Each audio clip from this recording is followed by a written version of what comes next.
But Norm Macdonald was an exception to that. He really was as honest as he seemed to be. And he was as talented and insightful as he seemed to be as well. He was a good man. Norm Macdonald, rest in peace.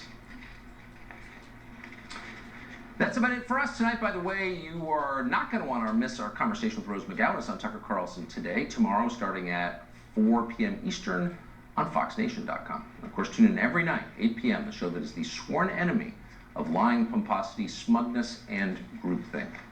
Have a happy evening. In spite of the chaos, there's still wonderful people in this country, the very best. It's 9 p.m. Eastern. That means it's time for Sean Hannity. Good to see you. All right, Tucker, great advice. And welcome to Hannity.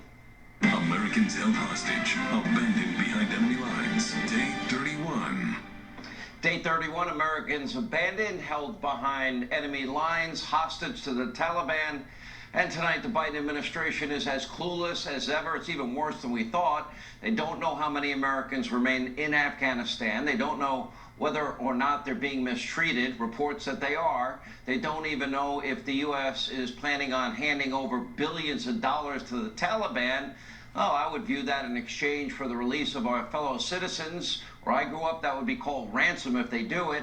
And today, in yet another hearing on Capitol Hill, Secretary of State, the ever so clueless Anthony Blinken, could not seem to answer a single question. We have a lot more coming up and a lot of video for you to look at. But first tonight, accusations of treason are now swirling around the chairman of the Joint Chiefs of Staff. That would be General Mark Milley. According to an explosive upcoming book from Bob Woodward, Milley is accused of conspiring behind the scenes with communist Chinese to undermine President Trump in the fall of 2020.